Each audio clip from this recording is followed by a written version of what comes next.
નમસ્કાર મિત્રો, અમારા નવા વિડીયોમાં આપ સૌનું હાર્દિક સ્વાગત છે. મિત્રો, આજે આપણે વાત કરીશું હવે શું થશે. આ એક જ પ્રશ્ન બધાના મનમાં ઘૂમરાતો હતો. દરેકના કાનમાં વગર બોલે પણ આ સવાલ પડઘાતો હતો. અનિશ્ચિતતાના ઓછાયા નીચે પસાર થતો સમય આફતના કાળ કરતાં પણ દુષ્કર હોય છે. થાકીને લોથ થઈ ગયેલા શરણોને મંજિલ નજીક લાગતી હોય ત્યાં જ આડો હિમાલય જેવો પર્વત ઊભો થઈ જાય તેવો જ કંઈક પ્રસંગ અમારા ઘરમાં બન્યો હતો. હવે શું થશે? એ પ્રશ્ન સિવાય ઘરમાં જાણે કોઈનું અસ્તિત્વ જ નહોતું. ઘરમાં એક ખૂણેથી બીજા ખૂણે આ સવાલ જાણે છલકછલાણું રમીને પોતાની હાજરીની સતત પ્રતીતિ કરાવતો હતો. વાત એમ બની હતી કે મને મેડિકલ કોલેજમાં એડમિશન મળી ગયાનો કાગળ આવ્યો હતો. આમ તો આવો કાગળ મળવો એ એક અતિ આનંદની ઘટના જ કહેવાય. એક ગરીબ છાપાવાળાની ઝૂંપડપટ્ટીમાં મોટો થયેલા અને દારૂણ ગરીબીમાં ઉછરેલા વિદ્યાર્થીને મહેનત અને મેરિટથી જ મેડિકલ કોલેજમાં એડમિશન મળે એ ખરેખર ગૌરવ લેવા જેવી બીના હતી. અમારા ઘરમાં પણ ઘડીક આનંદની લહેરખી ફેલાઈ ગઈ હતી. પણ મજૂરને કોઈ મર્સિડીઝ ભેટમાં આપે પછી બીજી ક્ષણે પેટ્રોલ કેમ પુરાવવું એ પણ એક પ્રશ્ન હોય તેવી જ દશા અમારા સૌની થયેલી. એડમિશનના લેટરમાં સૌથી પહેલા પાને જ લખેલું હતું કે જુલાઈ 1988ના રોજ બીજે મેડિકલ કોલેજમાં સવારે 11 કલાકે હાજર રહેવું. સાથે ₹268 ફર્મ ફીસના એ જ દિવસે ભરવા પડશે. અને આ બીજા વાક્યથી જ એમને તકલીફ થઈ રહી હતી. અતિ ગરીબાઈના એ દિવસો હતા. બાપુ છાપા વેચીને ગુજરાન ચલાવે. હાંડલામાં કંઈ પણ પડ્યા ભેગું સાફ કરી નાખતા અને ઘેરો એક માણસ. ઘરમાં કાયમ અછતના ઓળાઓ જ આટાફેરા કરતા હોય. 2 પૈસાની બચત હોય એવું તો ક્યારેય સપનું પણ ના આવે.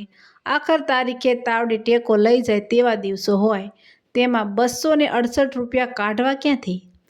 કેટલાય ઉછીના પાસીના થયા ત્યારે તો મહિનો પૂરો થાય. તેમાં આટલી મોટી રકમ તો સાવ અણધારી જ હતી. એમ કહી શકાય કે અમારી ત્રેવડ અને ગજા બહારની એ વાત હતી. બાપુએ પણ એટલા બધા લોકો પાસેથી ઉછીના પૈસા લીધા હતા કે હવે એમને કોઈ ₹10 આપવા પણ તૈયાર નહોતું. તો આ રકમ તો એનાથી 30 ગણી હતી. કોણ આપે? એટલે ક્યાંયથી ઉછીના પૈસા મળશે એવી ખોટી આશા પણ રાખી શકાય તેમ નહોતી. અને જો 2 દિવસમાં પૈસાની વ્યવસ્થા ન થાય તો એડમિશન કેન્સલ થાય ને પણ બધા જાણતા હતા. એટલે આ વ્યવસ્થા કઈ રીતે થશે એ અક્ષ પ્રશ્ન અમને ગળેથી પકડીને ગુગળાવી રહ્યો હતો. અને કદાચ વ્યવસ્થા ન થઈ શકે તો શું થશે? આ શું થશે એ પ્રશ્ન જ અમને આજે અકળાવતો હતો. ખુદા હશે કે કેમ એ અંગે હંમેશા સાચક રહેતા પણ મારા દાદીમા અત્યંત શ્રદ્ધાળુ હતા. અમારી મૂંઝવણ જોઈને વારંવાર એ બોલતા હતા કે ખુદા સૌનું ભલું કરશે, સૌ સારાવાના જ થશે. તમે બધા ચિંતા ના કરો. પરંતુ અમારાથી બીજા કોઈને એ સમયે આ શબ્દો પર રતિભાર પણ વિશ્વાસ નહોતો. ઝાંઝવાના જળ ઢીંચવાના જ જેના નસીબ હોય તેને મીઠા પાણીની આશા આપવા જેવા આ શબ્દો હતા. સહરાના રણની વચ્ચોવચ્ચ આવતા વચ્ચે મીઠા મધ જેવા પાણીનું સરોવર હશે એમ કોઈ કહે અને રણમાં રહેતા માણસને જરાય વિશ્વાસ જ ન આવે એવું કંઈક અમારું પણ હતું.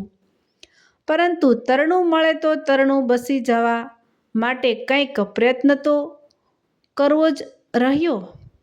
એ ન્યાયે બાપુ ચાલો હજુ 2-4 જણાને મળતો આવું.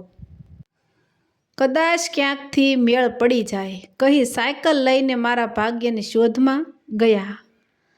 ઘરના સૌ પોતપોતાના કામે વળગ્યા. અમારી કાશી માટીની તેમજ પરંપરાના છાપરાવાળી ઝૂંપડીનું ફળિયું ખૂબ વિશાળ હતું.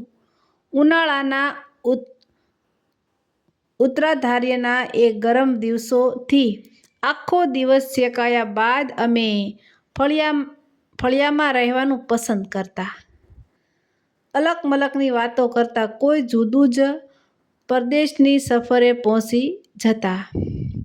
તે દિવસે પણ રાત્રે 10:30 સુધી અમે બધા બાપુની વાટ જોઈ બેઠા હતા. વાતો તો ત્યારે પણ અલક-મલકની ચાલતી હતી, પણ બધાયના મન પેલા સવાલની આસપાસ જ ઘૂમરાતા હતા. છેક 11:15 વાગ્યા ત્યારે બાપુજી આવ્યા.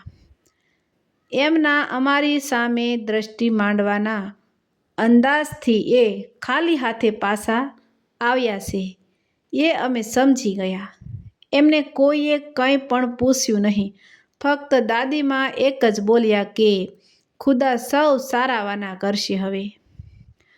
હવે વાતો બંધ કરીને બધા સૂઈ જાઓ. બસ હવે એક જ દિવસ બાકી રહ્યો હતો. બીજો દિવસ ઉગ્યો.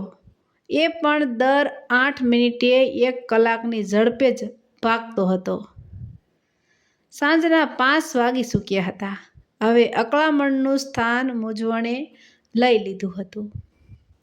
મારાથી બોલાઈ ગયું. એ લોકો ફી બાકી ના રાખે. આપણને અત્યારે એડમિશન આપી દે અને પછી આપણે આવતા મહિના સુધીમાં પૈસા ભરી દઈએ તો ના ચાલે? પણ કોઈએ મારા સવાલનો જવાબ ના આપ્યો એટલે હું સમજી ગયો કે એમ નહીં જ ચાલતું હોય. અચાનક બાપુ ઊભા થયા. મને કહે કે ચાલ તારા એડમિશનના કાગળની અને 12માની માર્કશીટ કોપી જોડે લઈ લે. લઈને મારી ભેગો ચાલ. દલીલને કોઈ અવકાશ જ નહોતો. ડૂબતા માણસે છેલ્લા શ્વાસ સુધી પ્રયત્નો ન જ છોડવા હોય. કંઈ પણ બોલ્યા વગર હું એ બધી વસ્તુઓ લઈને નીકળી પડ્યો. અમે બંને બાજુના ગામ તરફ સોનગઢ ગયા. ત્યાં જઈને જે કોઈ વ્યક્તિ ઉછીના પૈસા આપી શકે તેવી લાગી તેને બાપુજી વાત કરતા હું નમસ્તે કહીને મારી માર્કશીટ અને એડમિશનનો કાગળ બતાવતો.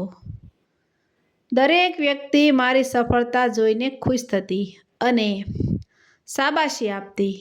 પણ પૈસા તો કોઈ કરતા કોઈએ ના આપ્યા. બાપુજી માંગતા પણ દરેક વ્યક્તિ કંઈ ને કંઈ બહાનું કાઢીને પૈસા આપવાનું ટાળતી. દરેકને થતું કે આ પૈસા કોને ખબર ક્યારે પાછા મળે. આમને આમ છેક સાંજ પડી ગઈ. અમે બાપ દીકરો થોડા ઢીલા પડી ગયા. હવે શું થશે? એ પ્રશ્ને ફરીથી અમારા મનમાં હથોડા મારવાનું શરૂ કરી દીધું. અમે થોડીક વાર સોનગઢમાં બસ સ્ટેશનમાં મૂંગા બેઠા. હાથમાં આવેલી બાજી હારી જતી વેળા વખતે માણસને જેવી વેદના થાય તેવી વેદનાની રેખાઓ મારા બાપુજીના ચહેરા પર ઉપસી આવી હતી. આખી જિંદગી જેણે સાયકલ પર ફેરી કરી હોય તે માણસના હાથમાં આવેલો કાગળિયો ઝૂંટવાઈ જતો લાગે તો કેવું થાય તે તો એ જ જાણી શકે જેના પર આવી વીતી ચૂકી હોય. જેમ દિવસ એના ક્રમ મુજબ ઢળી ગયો તેમ સાંજ પણ હવે ધીમે ધીમે રાત્રિનું સ્વરૂપ લઈ રહી હતી.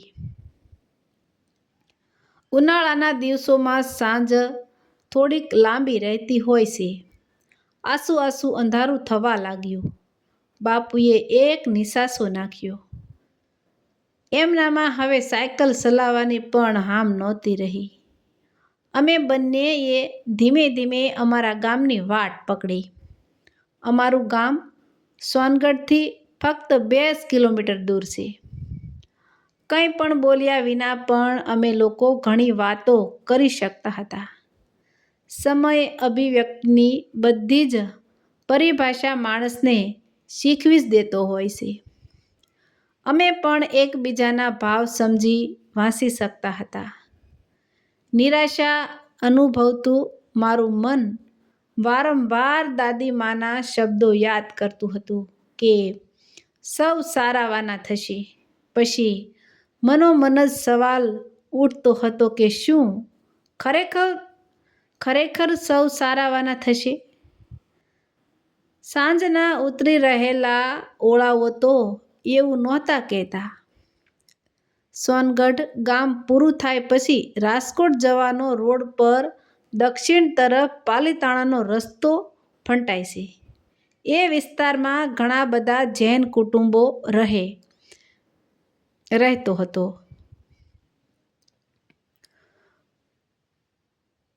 ઉત્સાહ એવો અમે બાપ દીકરો ત્યાંથી નીકળ્યા. એ જ વખતે શ્રી હિંમતભાઈ નામના એક ભાઈ ત્યાંથી નીકળ્યા.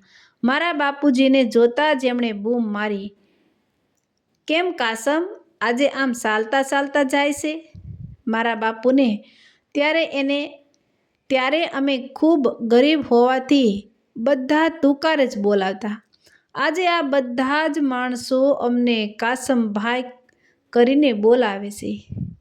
પૈસામાં આદર ખરીદવાની પણ વણદેખી શક્તિ રહેલી હોય છે. તે અમને સમયે બરાબર સમજાવ્યું. બસ એમ જ મારા બાપુજીએ ફક્ત એટલો જ જવાબ વાળ્યો, મજામાં તો છે ને? હિંમતભાઈએ ફરીથી પૂછ્યું. હોવે, મજામાં જ છું.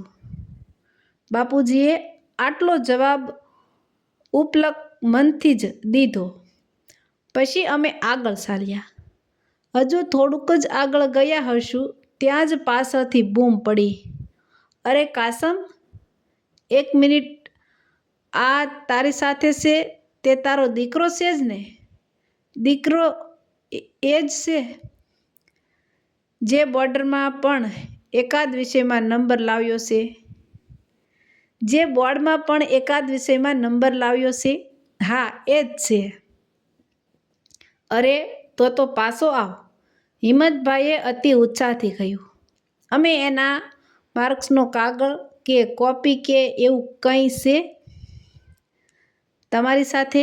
હા, બાપુજીએ પાછા ફરતા ટૂંકો જવાબ આપ્યો. કારણ કે આવું બધું તો સાંજથી લગભગ 10 વાર અમારી જોડે બની ચૂક્યું હતું. અમે હિંમતભાઈ પાસે પહોંચ્યા. એમણે મારા હાથમાં રહેલા કાગળો જોયા. જોતાં જ એમણે આશ્ચર્ય વ્યક્ત કર્યું. અરે ભલા માણસ, તું તો વાત પણ નથી કરતો કે આને તો મેડિકલમાં એડમિશન મળી ગયું છે. આજે સવારથી બધાને વાત કરતો હતો, પછી અત્યારે કંટાળીને તમને વાત ના કરી. મારા બાપુજી બોલ્યા. અરે તું અત્યારે જ મારી સાથે ચાલ. તારા આ દીકરાને મારા ઘરે આવેલા એક મહેમાનને મેળવવો છે. આજે મારે ત્યાં પૂનાના એક ઉદ્યોગપતિ આવેલા છે. એમને આ છોકરા સાથે મુલાકાત કરાવવાની મારી ઈચ્છા છે. એક ગરીબ માણસનો છોકરો 12મા ધોરણમાં આટલું સરસ રિઝલ્ટ લાવે અને મેરિટ પર મેડિકલમાં એડમિશન મેળવે, એ જાણીને એમને ખૂબ આનંદ થશે. આમેય તારે આના માટે કંઈક મદદની જરૂર તો પડશે જ ને? આટલું બોલીને મારા સર્ટિફિકેટની કોપીમાંથી માથું ઊંચું કરી હિંમતભાઈએ મારા બાપુજી સામે જોયું. 4 આંખ મળતાં જ એ સમજી ગયા કે જરૂર પડશે નહીં, જરૂર પડી જ ગઈ છે. આગળ કંઈ પણ કોઈ ન બોલ્યું. અમે ઉતાવળે હિંમતભાઈના ઘરે ગયા. એમને ત્યાં મહેમાન તરીકે આવેલા પૂનાવાળા પેલા શેઠ ફળિયામાં હિંચકા પર બેઠા હતા. અમે એમને નમસ્તે કર્યું. પછી બાપ દીકરો ત્યાં બાકડા પર બેઠા. હિંમતભાઈએ મહેમાનને બધી વાત કરી. પેલા શેઠે મારા બધા સર્ટિફિકેટ તેમજ એડમિશનના કાગળ જોયા. એમના ચહેરા પરથી જ એ ખુશ થયા હોય તેવું લાગ્યું. એમણે મને પોતાની પાસે બોલાવ્યો. પછી મારી પીઠ થાબડી. ખીચામાં હાથ નાખીને એમણે 300 રૂપિયા કાઢ્યા, મારા હાથમાં મૂક્યા. હું ને મારા બાપુ સદબત થઈ ગયા. જે રકમને માટે અમે 2 દિવસથી જાવા નાખતા હતા તેને ઈશ્વર આમ એક શેઠના રૂપમાં અમારા હાથમાં મૂકી રહ્યો હતો. મારી મૂંઝવણ પારખી ગયા હોય એમ એ શેઠ બોલ્યા, જો દીકરા, આ પૈસા હું તને મારી ખુશીના આપું છું. એ તારે ક્યારેય પાછા નથી આપવાના. પણ તું મોટો થા, ભણીને ડૉક્ટર બની જા. પછી આવા કોઈ ગરીબ વિદ્યાર્થીને મદદ જરૂર કરજે. અને હવે પછી દર 6 મહિને તારે મને કાગળ લખવાનો, તારા બોનાફાઇડ સર્ટિફિકેટ મોકલવાનું અને હું તને નિયમિત પૈસા મોકલીશ. આ લે મારું કાર્ડ. આમાં મારું સરનામું છે. એમણે મને એમનું કાર્ડ આપ્યું. થોડી વાર વાતો કર્યા પછી અમે ઉઠ્યા ઘરે જવા માટે. હવે પગમાં પૂરી તાકાત આવી ગઈ હતી. મેં ભગવાનને કે એવી કોઈ પણ શક્તિને ક્યારેય જોઈ નથી, પણ કોઈને કોઈ સ્વરૂપમાં એ આવીને મને મદદ કરી જતી હોય એવું એ વખતે પ્રતીત થઈ રહ્યું છે. અમે બાપ દીકરો તો જાણે પગ નીચે કઠણ અને ખરબસડી જમીન નહીં પણ પોસા રૂના વાદળો હોય તેમ ચાલતા હતા. ઘરે પહોંચ્યા તારે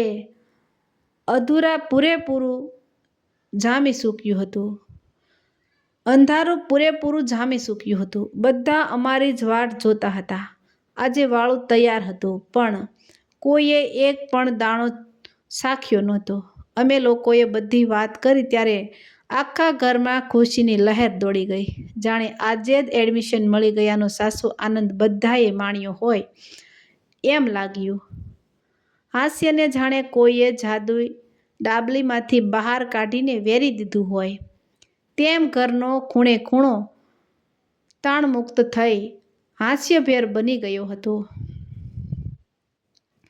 બધાએ સાથે બેસીને વાળું કર્યું. બાપુજીએ બધી માંડીને વાત કરી.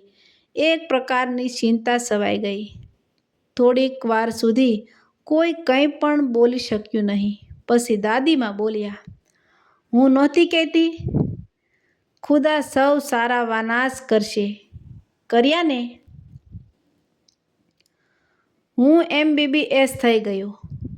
ત્યાં સુધી પૂનાવાળાએ માનની શેઠશ્રી તરફથી મને નિયમિત મદદ મળેલી. તો મિત્રો, આવા જ નવા વિડીયો જોવા માટે અમારી ચેનલ લાઇક, શેર અને સબસ્ક્રાઈબ કરજો. વિડીયો સાંભળવા બદલ ધન્યવાદ.